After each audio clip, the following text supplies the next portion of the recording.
आज हम शुरू कर रहे हैं चैप्टर 3 और आज हमारा लेक्चर 3 भी है। ये chapter 3 interior of the earth book हमारी चल रही है क्लास 11th की NCERT ज्योग्राफी की, जिसका नाम है फंडामेंटल ऑफ फिजिकल ज्योग्राफी। ठीक है, इसका हम चैप्टर वाइज करते जा रहे हैं। चलिए शुरू करते हैं। What do you imagine about the nature of the earth? Do you imagine it to be a solid ball like cricket ball or a hollow ball with a thick cover of rock that is lithosphere? Have you ever seen photographs or images of a volcanic eruption on the television screen? कह रहे हैं कि क्या आपने कभी imagine किया है कि अर्थ का नेचर कैसा है। ठीक, क्या आप इमेजिन करते हैं कि ये एक सॉलिड बॉल है, हमारी जैसे क्रिकेट बॉल होती है वैसे, या फिर एक ये हॉलो बॉल है, मतलब अंदर से खाली है और थिक कवर है रॉक की, with a thick cover of rock lithosphere. ठीक, मतलब क्या है कि एक हॉलो बॉल है, उसके ऊपर लिथोस्फीयर की एक कवर है। कैसी है हमारी अर्थ, ये बात कर रहे हैं। क्या आपने कभी वॉल्केनिक इरप्शन की इमेज या फोटोग्राफ देखी है? Can you recollect the emergence of hot molten lava, dust, smoke, fire and magma flowing out of the volcanic crater? क्या कभी कलेक्ट किया है मॉल्टन लावा, जो डस्ट, स्मोक, फायर, मैग्मा जो वॉल्केनिक क्रेटर से निकलता है, क्या उसे आपने कभी क्या आप उसे रिकलेक्ट कर सकते हैं? The interior of the earth can be understood only by indirect evidence, as neither anyone has nor anyone can reach the interior of the earth. कह रहे हैं कि interior of the earth, अर्थ के अंदर के बारे में हम समझ सकते हैं कैसे? सिर्फ और सिर्फ indirect evidence से, क्योंकि ना तो कोई interior तक पहुंच पाया है और ना ही पहुंच सकता है। The configuration of the surface of the earth is largely a product of the processes operating in the interior of the earth. जो अर्थ की सरफेस का कॉन्फ़िगरेशन है, जो अर्थ की सरफेस पे हमें दिख रहा है, वो जो हमारे अर्थ के अंदर जो भी प्रोसेसेस चल रहे हैं ना, उसका प्रोडक्ट है। Exogenic as well as endogenic processes are constantly shaping the landscape. जो एक्सोजेनिक और इंडोजेनिक, ये दो टाइप के प्रोसेस हैं जो कि हमारे लैंडस्केप को, हमारी अर्थ के सरफेस को शेप कर रहे हैं। A proper understanding of the physiographic character of our region remains incomplete if the effect of endogenic processes are ignored. कह रहे हैं कि अगर हमें किसी भी रीजन का फिजियोग्राफिक कैरेक्टर अच्छे से समझना है ना, तो उसके हम जो इंडोजेनिक प्रोसेस है ना, उसको हम इग्नोर नहीं कर सकते हैं। अगर उसको इग्नोर करते हैं तो फिर हमारा उस रीजन का जो फिजियोग्राफिक कैरेक्टर की अंडरस्टैंडिंग है ना, वो कंप्लीट नहीं होगी। Human life is largely influenced by the physiography of the region. जो ह्यूमन लाइफ है वो किससे इन्फ्लुएंस्ड है? उस रीजन की फिजियोग्राफी से, उस रीजन में कैसा फिजिकल जोग्राफी है वहाँ का, उससे इन्फ्लुएंस होती है human life. Therefore it is necessary that one gets acquainted with the forces that influence landscape development. तो क्या कह रहे हैं कि ये ज़रूरी हो जाता है कि हमें पता होना चाहिए कि कौन से फोर्सेस जो हैं वो हमारे लैंडस्केप के डेवलपमेंट को इन्फ्लुएंस कर रहे हैं।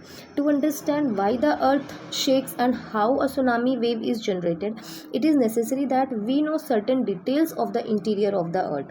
ये समझने के लिए कि अर्थ कैसे शेक करती है, क्यों शेक करती है, और सुनामी कैसे आती है, कैसे जनरेट होती है, इसके लिए हमें इंटीरियर जो है, अर्थ का इंटीरियर है, उसके बारे में कुछ डिटेल्स जाननी पड़ेंगी। In the previous chapter, you have noted that the earth-forming materials have been distributed in the form of layers from the crust to the core। Previous chapter में हमने पढ़ा था कि जो अर्थ फॉर्मिंग मटेरियल है ना, वो सरफेस से कोर तक की, क्रस्ट से कोर तक की लेयर के फॉर्म में डिस्ट्रीब्यूट हुए हैं, है ना। ये हम लोगों ने प्रीवियस चैप्टर में पढ़ा था। It is interesting to know how scientist have gathered information about these layers and what are the characteristics of each of these layers. This is exactly what this chapter deals with. तो यहाँ पे ये interesting होगा ये जानना कि कैसे scientist ने इन लेयर्स के बारे में इंफॉर्मेशन गैदर की, कैसे उनको इन लेयर्स के बारे में पता चला, और कैसे ईच लेयर की कैरेक्टरिस्टिक्स के बारे में पता चला उन्हें, है ना। तो इस चैप्टर में हम यही सारा डील करेंगे। तो आते हैं sources of information about the interior. Interior के बारे में जानने के लिए क्या सोर्सेज हैं, पहले उस पर आते हैं। The earth's radius is 6370 kilometre. No one can reach the centre of the earth and make observations और collect samples of the material. क्या कह रहे हैं कि अर्थ का जो रेडियस है वो 6370 किलोमीटर है, कोई भी सेंटर तक पहुंच नहीं सकता और वहां से सैम्पल मटेरियल के कलेक्ट नहीं कर सकता है।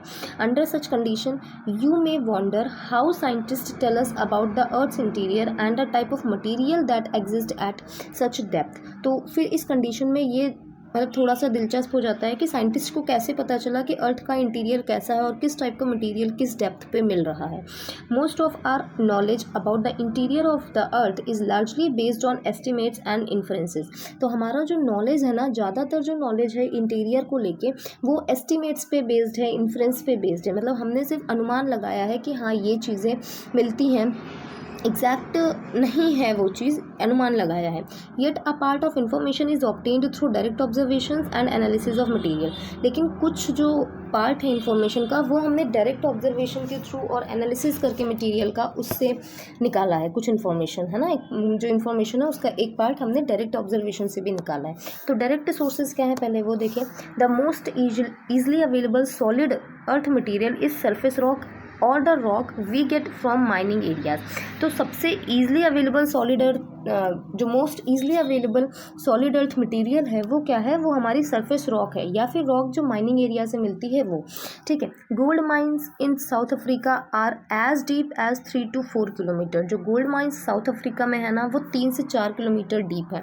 Going beyond this depth is not possible as it is very hot at this depth. तो इसके बाहर इस 3 से 4 किलोमीटर के और नीचे जाना पॉसिबल नहीं है, क्योंकि इसी डेप्थ पे बहुत ज़्यादा हॉट है, बहुत ज़्यादा गर्म है इस डेप्थ पर ही। Besides mining, scientists have taken up a number of projects to penetrate deeper depth to explore the conditions in the crystal portion. ठीक, तो इसके अलावा हम देखें माइनिंग के साथ साथ हम देखें तो जो हमारे साइंटिस्ट हैं उन्होंने प्रोजेक्ट्स शुरू किए हैं डीपर डेप्थ तक जाने के लिए और वहाँ का जो क्रिस्टल पोर्शन है उसकी कंडीशंस को एक्सप्लोर करने के लिए। Scientist world over are working on 2 major projects such as deep ocean drilling project and integrated ocean drilling project. तो वो 2 प्रोजेक्ट जो है जो डेप्थ में जाने के लिए साइंटिस्ट ने शुरू किए हैं वो 2 प्रोजेक्ट्स हैं यहाँ पे, डीप ओशन ड्रिलिंग प्रोजेक्ट और इंटीग्रेटेड ओशन ड्रिलिंग प्रोजेक्ट।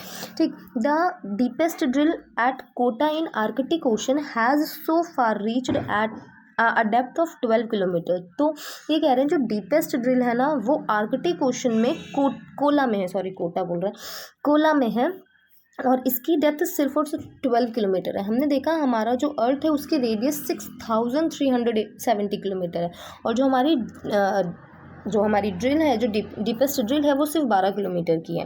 ठीक, this and many deep drilling projects have provided large volume of information through the analysis of materials collected at different depth. ठीक, तो यहाँ पे ये जो ड्रिलिंग प्रोजेक्ट्स है ना ये हमें इंफॉर्मेशन प्रोवाइड कराते हैं और एक large volume of information provide कराते हैं जो मटीरियल्स हमने डिफरेंट डेप्थ से कलेक्ट किए हैं उसका एनालिसिस करके। फिर volcanic eruption forms another source of obtaining direct information. तो पहला क्या था, देखो पहला माइनिंग, जो माइनिंग एरियाज़ हैं वहाँ से जो मटेरियल आ रहा है, फिर यहाँ पे ड्रिलिंग प्रोजेक्ट्स चलाए जा रहे हैं और तीसरा डायरेक्ट जो इन्फॉर्मेशन हमें देता है वो वॉल्केनिक इरप्शन से जो मटेरियल आया है उससे देता है, वॉल्केनिक इरप्शन। ठीक, as and when the molten material magma is thrown on to the surface of the earth during volcanic eruption it becomes available for laboratory analysis. However, it is difficult to ascertain the depth of the source of such magma. ठीक, तो ये जब हमारा मॉल्टन magma निकलता है surface पे आता है, जब वॉल्केनिक इरप्शन होता है तो मॉल्टन मैग्मा जो हमारा मटेरियल है, मॉल्टन मटेरियल जिसको हम मैग्मा कह रहे हैं, वो जब बाहर आता है तो वो हमारे लेबोरेटरी एनालिसिस के लिए अवेलेबल हो जाता है। लेकिन किस डेप्थ से आया है ये हम नहीं बता पाते हैं। ठीक है, तो ये हमारे हो गए डायरेक्ट सोर्सेज। अब आते हैं इनडायरेक्ट सोर्सेज पर। तो analysis of properties of matter indirectly provides information about the interior. जो भी मैटर की प्रॉपर्टीज़ है उनको एनालाइज करके हम इनडायरेक्टली इंटीरियर के बारे में इंफॉर्मेशन मिल जाती है हमें। कैसे? We know through the mining activity that temperature and pressure increase with the increasing distance from surface towards the interior in deeper depth. ठीक, तो यहाँ पे जैसे माइनिंग एक्टिविटी है, इससे हमें क्या पता चला कि जैसे जैसे हम नीचे जाते जा रहे हैं वैसे वैसे टेम्परेचर और जो प्रेशर है ना वो इंक्रीज होता जा रहा है जैसे जैसे हम इंटीरियर में और डीप में जाते जा रहे हैं। ठीक, more over it is also known that moreover it is also known that the density of material also increases with depth। ठीक, तो यहाँ पे ये भी पता चल जाता है कि जो हम जैसे जैसे हम डेप्थ में जाते जा रहे हैं वैसे वैसे डेंसिटी भी मटेरियल की बढ़ती जा रही है। ठीक, तो ये चीज़ें हमें कहाँ से पता चली? ये चीज़ें हमें माइनिंग एक्टिविटी से पता चली कि जैसे जैसे हम डीप में जाते जा रहे हैं टेम्परेचर, प्रेशर और मटेरियल की डेंसिटी ये तीनों चीज़ बढ़ती जा रही है।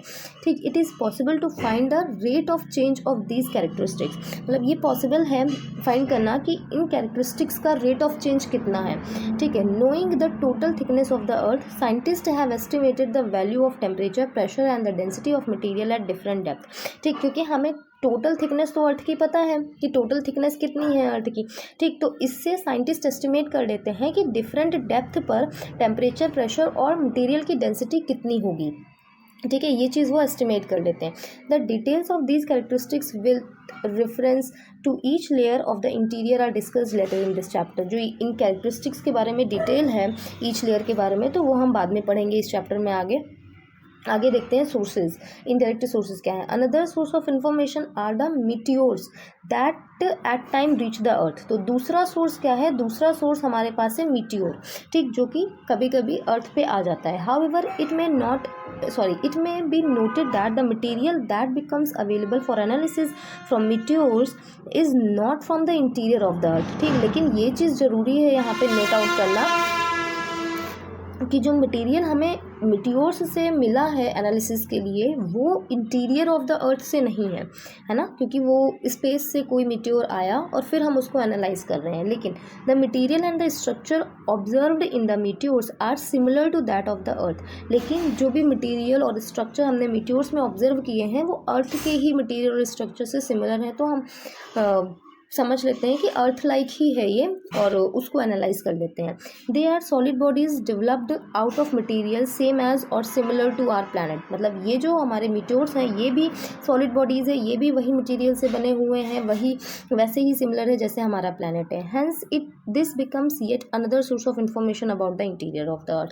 तो ये भी हमारा दूसरा सोर्स बन जाता है इंटीरियर ऑफ द अर्थ को जानने के लिए, क्योंकि मीटियोर भी सॉलिड बॉडी है और अर्थ लाइक मटेरियल से ही बना हुआ है, ये ऑब्जर्वेशन से हमें पता चल चुका है, ठीक है। तो फिर आते हैं अगले सोर्स पे। The other indirect sources include gravitation, magnetic field and seismic activity. अब और सारे इनडायरेक्ट सोर्सेज क्या है, तो ग्रेविटेशन हो गया, मैग्नेटिक फील्ड हो गया और सिस्मिक एक्टिविटी हो गई, ये भी हमारे इनडायरेक्ट सोर्सेज हैं इंटीरियर के बारे में बताने के लिए। तो सबसे पहले gravitation force is not the same at different latitudes on the surface पर जो डिफरेंट लैटिट्यूड्स हैं उन पे सेम नहीं है ग्रेविटेशन फोर्स, ठीक। It is greater near the pole and less at the equator. तो जो ग्रेविटेशन फोर्स है ना वो हमारा इक्वेटर पर लेस है और पोल पे ज़्यादा है, ठीक। ये ऐसे, ये जो हमारा इक्वेटर हो गया, यहाँ पे ग्रेविटेशन फोर्स कम लगता है एज़ कम्पेयर टू दिस, यहाँ पे ग्रेविटेशन फोर्स सबसे ज़्यादा लगता है। क्यों है ऐसा, क्यों है, देखो आगे लिखा हुआ है, पढ़ते हैं क्यों है ऐसा। तो कहाँ थे, हाँ, this is because of the distance from the centre at the equator being greater than that at the pole. क्या क्यों ऐसा है, क्योंकि यहाँ पे जो सेंटर से इक्वेटर की डिस्टेंस है वो ज़्यादा है एज़ कंपैरिजन टू पोल। कहने का मतलब क्या है कि जो हमारा एक बॉल, जो हमारी जो अर्थ है ना वो बल्ज शेप में, वो क्या कहते हैं, इक्वेटर पर वो थोड़ा बल्ज शेप में है और पोल्स पे फ्लैटन है ना, तो जो सेंटर से डिस्टेंस है इक्वेटर की वो ज़्यादा हो जाती है एज़ कंपैरिजन टू पोल पे अगर हम डिस्टेंस देखें तो वो कम हो जाती है, इसलिए वहाँ पे ग्रेविटेशन फोर्स सबसे ज़्यादा लगता है, ठीक। The gravity values also differ according to the mass of material. और ग्रेविटी की वैल्यू डिफ़र करती है मटेरियल के मास पर, अगर मास कैसा होगा उस पर भी डिपेंड करती है ग्रेविटी की value. The uneven distribution of mass of material with in the earth influence this value. जो अर्थ के अंदर जो मटेरियल है उस के मास का अनइवन डिस्ट्रीब्यूशन है तो वो भी ग्रेविटी को इन्फ्लुएंस करता है। The reading of the gravity at different places is influenced by many other factors. जो ग्रेविटी की रीडिंग है ना अलग अलग प्लेसेस पे वो और फैक्टर्स पे डिपेंड करती है। देखो एक तो हो गया कि डिस्टेंस फ्रॉम द इक्वेटर, दूसरी चीज़ मास ऑफ मटेरियल, ये ग्रेविटी जो ग्रेविटेशनल फोर्स है ये किस पे डिपेंड कर रही है। तो एक तो हो गया डिस्टेंस फ्रॉम द सेंटर, है ना, दूसरी चीज़ हो गई मास ऑफ मटेरियल, है ना, और फिर यहाँ पे क्या है और सारी चीज़ें क्या हैं, जैसे these readings differ from the expected value. ये जो रीडिंग है ये एक्सपेक्टेड वैल्यू से डिफ़र हो जाती है। सच अ डिफरेंस, इसको हम क्या कहते हैं, ग्रेविटी एनॉमली, ठीक। मतलब एक्सपेक्ट कुछ और किया था, रीडिंग कुछ और आ रही है, तो इसे हम क्या करें, ये है हमारा ग्रेविटी एनॉमली, ठीक। Gravity anomalies gives us information about the distribution of mass of material in the crust of the अर्थ। अब ये जो ग्रेविटी एनॉमली है ना ये किसका इंफॉर्मेशन देता है, ये जो मटीरियल के जो मास ऑफ मटीरियल है इसके डिस्ट्रीब्यूशन के बारे में बताता है कि क्रस्ट पे पे ये कहाँ पे कितना डिस्ट्रीब्यूशन है, कितना मास किस मटेरियल का कितना मास कहाँ पे डिस्ट्रीब्यूट है, ये चीज़ बताता है हमें ग्रेविटी एनॉमली। ठीक है, फिर magnetic surveys also provide information about the distribution of magnetic material in the crustal portion and thus provide information about the distribution of material in this part. तो ये जो मैग्नेटिक सर्वे है ये क्या प्रोवाइड कराते हैं, ये मैग्नेटिक मटेरियल के डिस्ट्रीब्यूशन के बारे में इंफॉर्मेशन देते हैं। ठीक, और इससे फिर हम मटेरियल की डिस्ट्रीब्यूशन को इस पार्ट में समझ पाते हैं। फिर seismic activity is one of the most important source है हमारा इन्फॉर्मेशन का about the interior of the अर्थ। ठीक, तो ये सिस्मिक एक्टिविटी जो है ना ये एक इंपॉर्टेंट सोर्स है, इनडायरेक्ट सोर्स है लेकिन एक इंपॉर्टेंट सोर्स है इंटीरियर ऑफ द अर्थ को समझने के लिए। अब हम इस सिस्मिक एक्टिविटी को डिटेल में समझेंगे। ठीक, तो चलिए समझ